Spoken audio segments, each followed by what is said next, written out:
Peter, Simon, has been with him for about that amount of time. Mm-hmm. We don't know exactly where, but Right. it's somewhere right in the beginning of his ministry. Right. He's calling them from the, from the boat. And depending on which version of the gospel you read, which gospel you read, is when Jesus starts, when he names him Peter. Right. He changes his name from Simon, which is something in my memory saying it's got something to do with a bent reed, which I'll look that up in just a second for his name. And then Peter means rock, right? Right. So he's had a change in identity, and in the ancient Near East, and names were even more important than they are today. Mm-hmm. They pointed out identity, and then all of a sudden, here, 3 years into that, after calling him Peter, he starts this verse with Simon, Simon, Satan has asked to sift you like wheat. The name is, you got that incorrect. The name Simon means he has heard or listening. Thank you. I don't know where that was from the Hebrew Shimon, which comes from the word Shema, to hear.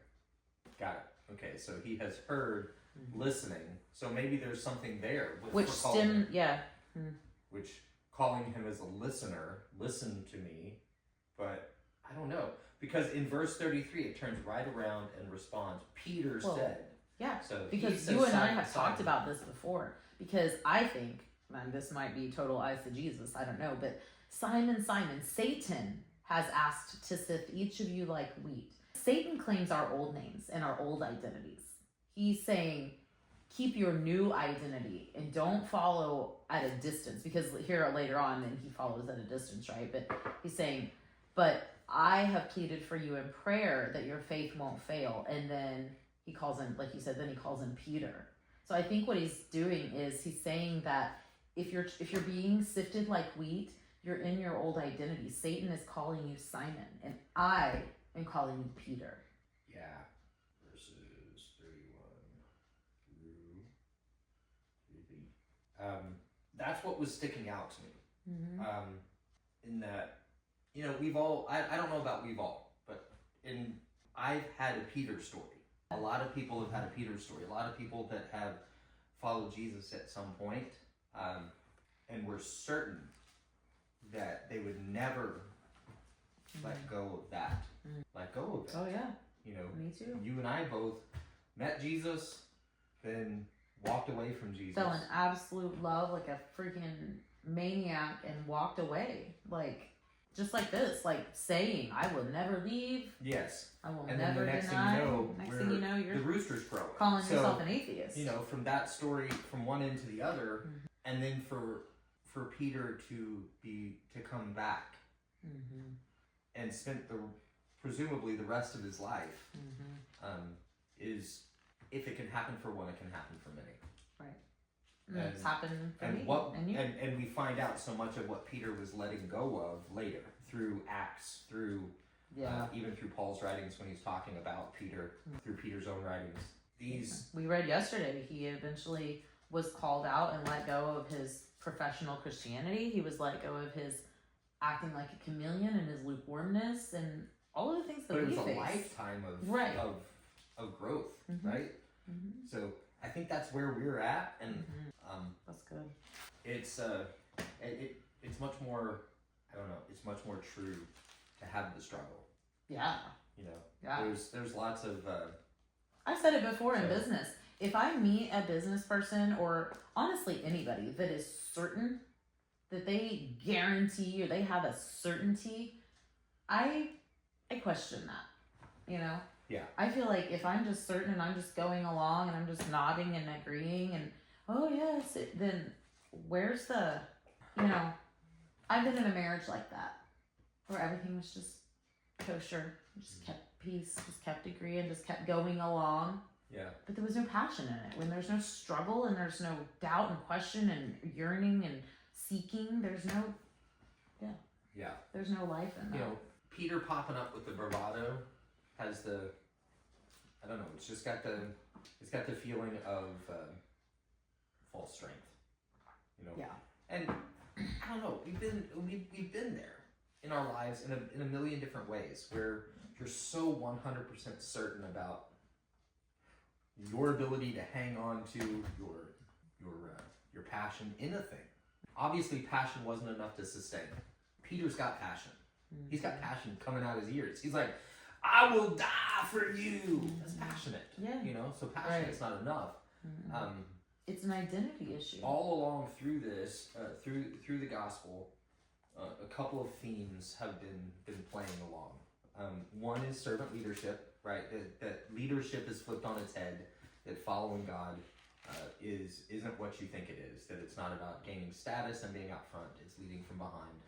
And the other throughout this time is daily reliance. So many of the lessons are about learning to trust God in the daily, rather than the bravado that comes from the monkey beat your chest moment that Peter's having right here. Because I can yell from the rafters just how I'm going to respond to a situation until that situation comes. That's right. You know, I think Mike Tyson was actually onto something here with this when he said everybody talks a big game until they get punched in the mouth. Everybody's got to play until they get punched in the mouth. That's right.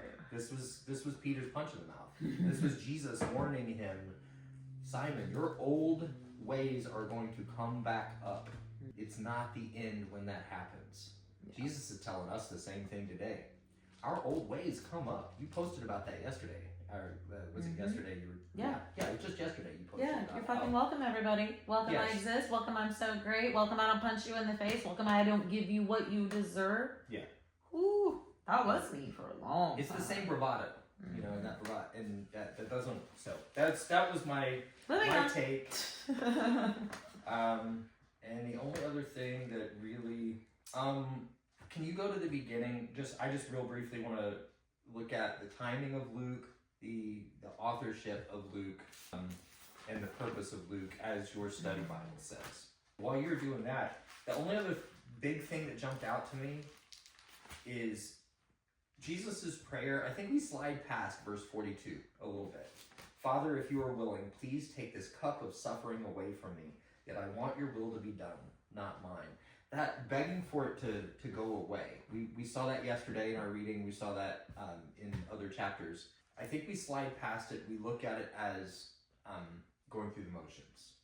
You know, the perfection of Jesus is the inevitability of doing his Father's will. You're not always going to be excited about that. Oh yeah, he didn't want it. He was a human. He wanted no part of the pain, and we can't. You know, we can relate. Yeah. How many times have we been in a situation as an adult, especially, and we know what we have to do, but there isn't any part of us that wants to do that. Yeah, working out. Oh God. I mean, just like that's the most simple thing I can think of. Waking up, working out, going to church, doing things. Yeah. Going and serving instead of sitting at home and watching a movie. I mean, there's a million things that you don't want to do. Right. And I wouldn't put them on the same level. Absolutely not. But anything would be. But on a massive or grand scale. But this is at the tail end of his ministry too. So Jesus has had the Holy Spirit upon him for the last 3 years since the dove descended, and this has been full time leading to this point. And when it comes down to it, even he doesn't want to do it. I think we want to remember that. I don't know that stands out to me. That's good. I mean, we talked pretty extensively yesterday about the denial and all of that, so I don't know if we got to rehash all of that, but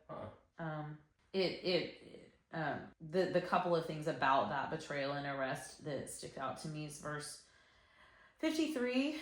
This is your moment, the time when power of darkness reigns. They came and did it in secret instead of. I mean, he was out and about. They could have done it any time. They did it in secret. They were weenies. And then Peter denies Jesus. He followed at a distance. That was one thing that really stuck out to me. Before he denied him, going back to the way that Peter's faith was being molded, I'm fervent, I'll die for you.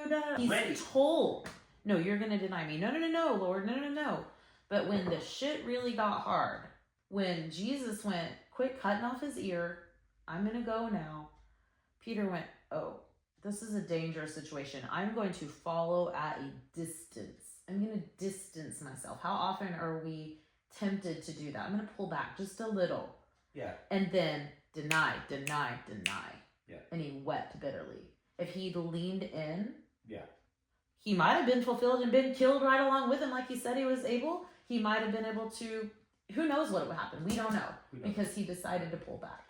Yeah, we have to remember to lean in. Yeah, the positioning of these stories, I'm glad you pick up on that because where the story is, we have the story before, then we have the story of Gethsemane. So they are, that's always a literary choice to show the difference awake. Between couldn't the two. Pray. Couldn't even, You got Peter going, I'm ready, and then failing. You've got Jesus going, he's not saying he's ready. He's actually saying exactly the opposite. I'm not ready. But God, if it's your will, yours, not mine. Yeah. It's for the same for us. When we're rah, I'm ready, we're putting the reliance on ourselves and not upon our relationship with God to bolster us, to be ready, to actually be ready to sustain what it takes to do the thing. So whatever the thing may be. So yeah, I'm glad you picked up on that. Then toward the end, Jesus coming to the high council, I think we really miss a lot of times not just the crucifixion and like the shameful public mauling and death that was, but even leading up to it, they were mocking and just treating him like dirt. And he replied, are you claiming to be the Son of God? You say that I am. I love that Jesus says that many times. You said it, or you say that I am, or you have said it. That line comes up over and over again in multiple different audiences. He says that too. What sticks out about that to me is that God does not defend himself to his creation. Yeah. He's not he doesn't have it. It's just laughable that we would even question that. So I love that he doesn't.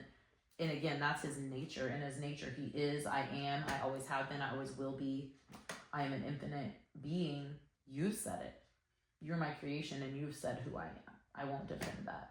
So even in his weakness of being shamed and humiliated and mocked, he stands his ground of his identity and his nature of who he is. That frustrates the tar out of everybody. Of course it does. That's super frustrating. And that's Luke 22. Oh, you wanted really quickly for me to say who? Luke is the physician.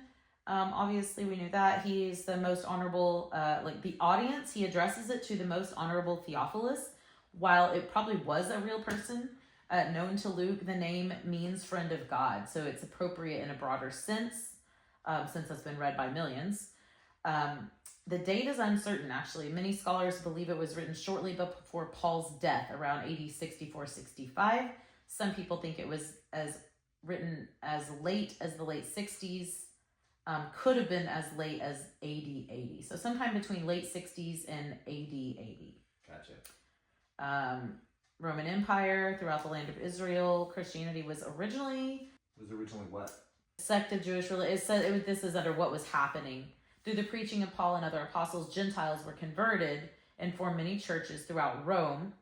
And these Gentile believers needed to hear about the life of Jesus in a way they could relate to, that would reassure them of the truth they'd been taught. So this was a reassuring letter to the new believers. Yeah. It was written to show Jesus as the fulfillment of the Old Testament prophecy that they knew, to demonstrate that God's plan of salvation was for all people and to provide reassurance of their faith. The second part of Luke is Acts. Helpful to read them together.